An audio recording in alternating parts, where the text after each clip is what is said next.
Well, folks, in today's video we're going to be installing a decoder in this locomotive. This is the one which is modeled after the GP-9 from the movie Runaway Train. Anyways, I got this decoder from Mark from M&M Rails when I was at the OVA or train show. Shout out to Mark from M&M Rails for doing this. By the way, guys, on the topic of M&M Rails, thank you guys so much for supporting him. One small thing though. Unfortunately, they got filtered off as spam, some of the numbers, so some of you guys could just go leave a comment on one of his videos. That'd be great, because we could probably get those numbers back up. Anyways, this is a Bach and Easy Command 8 amp decoder.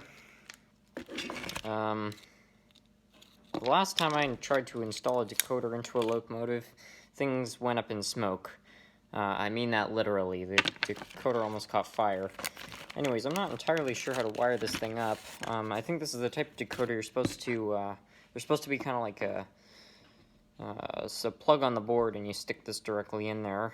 But unfortunately, this Athearn doesn't have that, so we're going to go through the instructions and see if we can find out where all these wires go. That way we can wire it up ourselves. Like this might have been put on something rusty. Yeah, so here's our wiring diagram, so I'm just going to read through that and figure it out.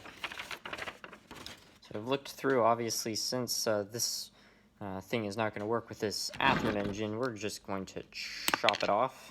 And now I need to determine what wires we actually need, because this thing has no headlights, no sound. All it has, it's really just a motor. That's the only thing this decoder has to serve. So let's see.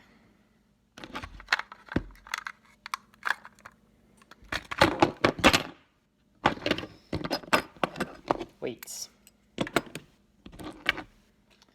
Now this wire right here, or wire, I don't know what you'd call it, a plate I guess. We need to get rid of this and replace it with a wire. So we can convert it to a decoderable engine. So I guess that will be seated maybe up here or something. Now from what I understand, I need to get the other type of current which comes in through these two tabs. So I'm just going to try kind of bending these tabs until I'm confident they're disabled.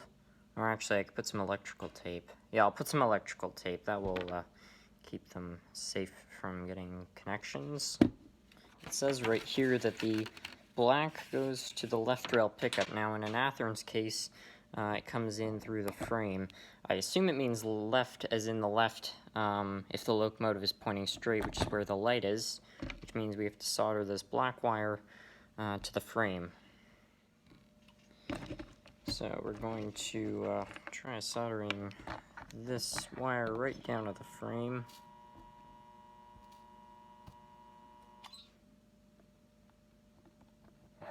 Good.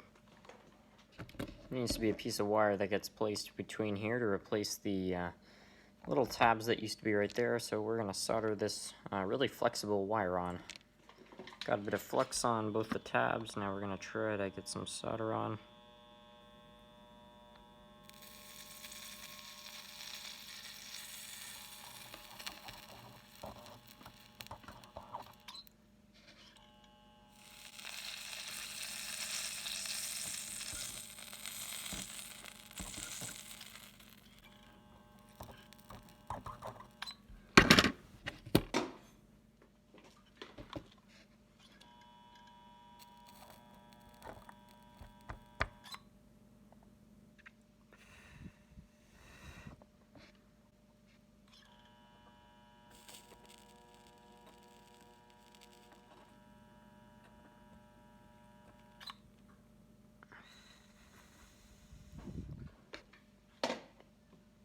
Says that the second terminal on the motor is the one that the gray wire goes to, so we're going to solder the gray wire to what I assume is the second terminal, aka the bottom terminal.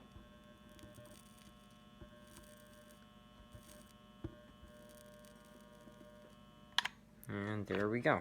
It says somewhere on here that the red wire is for the right pickup, which is why I made this little bus cable. So what we're going to do is we're going to solder the red wire directly to the leads which go to both the rights.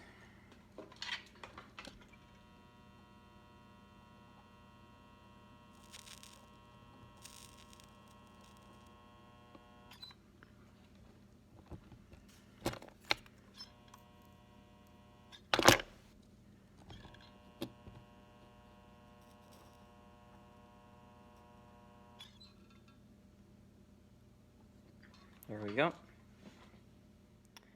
I apologize, folks. I accidentally soldered the orange wire onto the lead. Luckily, I noticed before I went putting this whole thing back together again.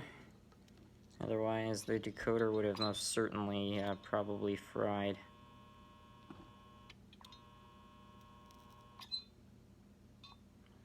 Anyways, there's it really done.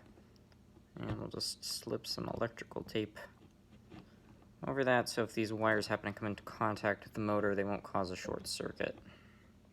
I've yet to figure out what this blue wire is for. I think it's for if you install sound, so I'm just going to clip it, not right to the base, because if it turns out to be important, I want to have it available. But anyways, the last wire we need to solder up is the one which apparently goes to the first motor terminal, and we can see that right here, orange, motor terminal 1. So we're going to add some flux onto this part of the motor, and then in theory our wiring should be done, and we can test to see whether or not I actually did all this stuff right. First time I've wired up a decoder since 2013. Haven't touched one ever since that first one I bought caught fire. $16 I'll never see again.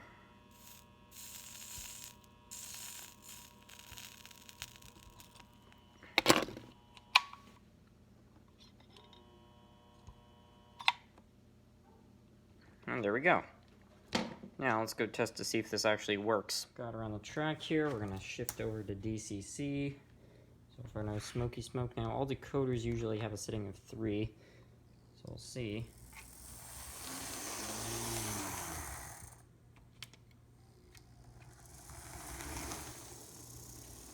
It's stuttering a little bit. Let's see here, is the decoder okay?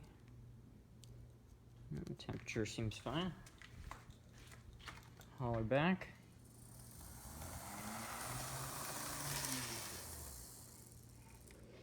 Just to prove I'm not playing around DC, yeah, not moving.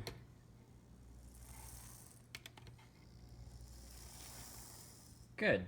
And just to make sure the shell didn't affect anything.